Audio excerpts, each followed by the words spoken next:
92.7 big FM पर अब सुनिए वैष्णो माता की कथा चतुर्थ अध्याय। अब तक आपने सुना, पृथ्वी पर दैत्यों का अत्याचार बढ़ रहा था। दैत्यों के राजा दैत्यराज ने ब्रह्मा जी से वरदान प्राप्त कर तीनों लोकों पर अधिपत्य स्थापित कर लिया था। तब विष्णु जी की आज्ञा प्राप्त कर देवताओं ने माता आदिशक्ति की आराधना की। त्रिदेवियों के तेज से माता वैष्णो की उत्पत्ति हुई। उन्होंने दैत्यराज का वध कर सबका कल्याण किया।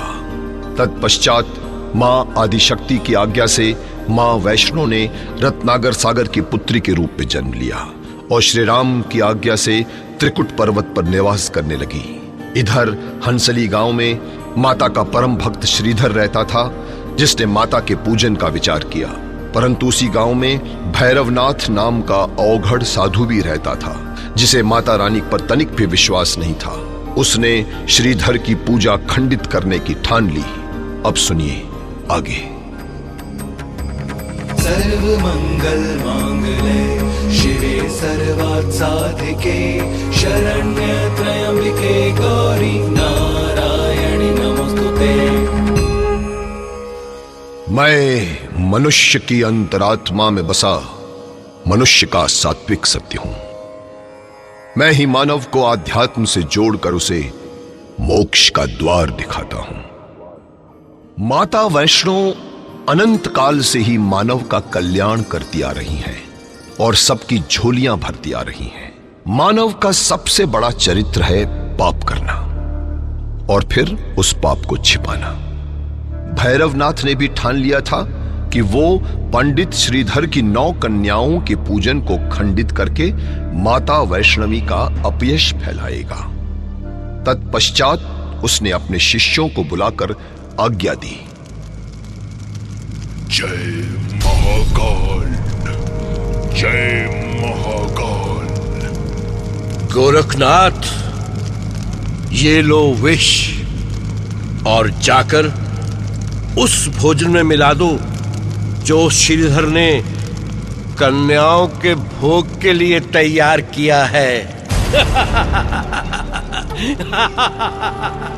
जो आज्ञा प्रभु। अपने गुरु की आज्ञा प्राप्त कर गोरखनाथ अपने कुछ शिष्यों के साथ श्रीधर के घर पहुंचा।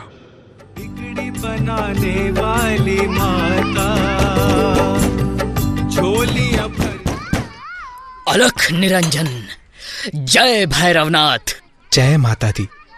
हे महात्मन, आप हमारे यहाँ पधारे, हम इस कृपा के लिए आपके आभारी रहेंगे। आज्ञा दें, हम आपकी किस प्रकार सेवा करें? हम इधर से यात्रा कर रहे थे और हमें अचानक प्यास लगी, तो सोचा तेरे घर प्यास बुझा लें।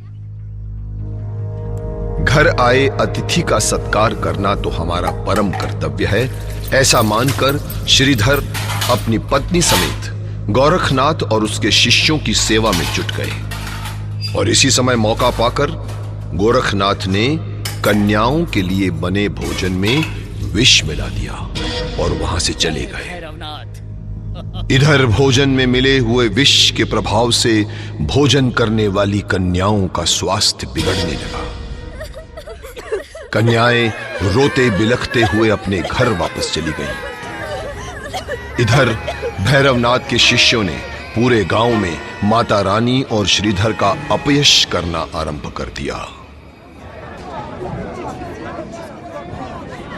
देखो गांव वालों, ये पाखंडी पंडित जय माता दी के नाम की आड़ में कैसे बालिकाओं को विष दे रहा है। चलो इन बालिकाओं को बाबा भैरवनाथ के पास ले चलो, वही तुम्हारे भगवान हैं। वही इन कन्याओं की और तुम्हारी रक्षा करेंगे। बोलो जय बाबा भैरवनाथ की। ये सब देखकर पंडित श्रीधर और उनकी पत्नी व्यथित होकर विलाप करने लगे। विलाप करते हुए श्रीधर माता रानी की प्रतिमा के पास पहुंचकर रोने लगे। हे जग कल्याणी मांबे भवानी मां, हुई क्या हमसे भूल है, मैं तो सेवक हूँ तेरा,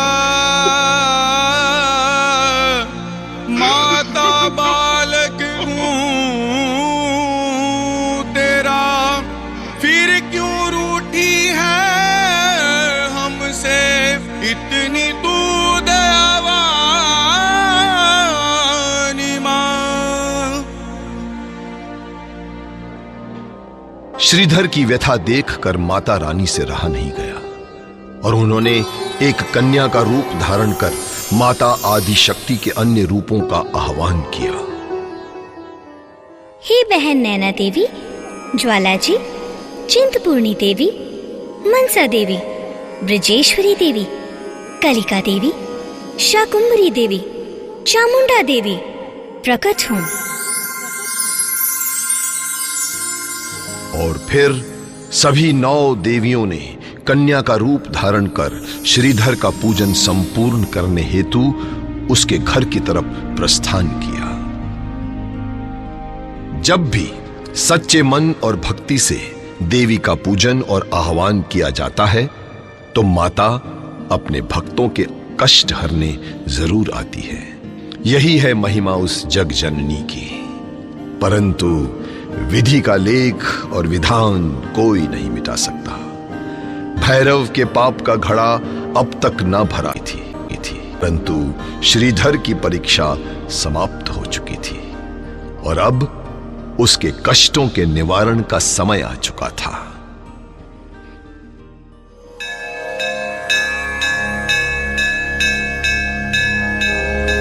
कैसे होगा श्रीधर के कष्टों का निवारण?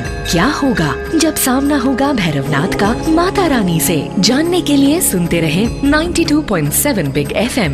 आप हमसे फेसबुक पर भी जुड़ सकते हैं। लॉग ऑन करें www.facebook.com/92.7 बिग FM। शेरावाली का जयकारा लगाओ, लाइफ बनाओ।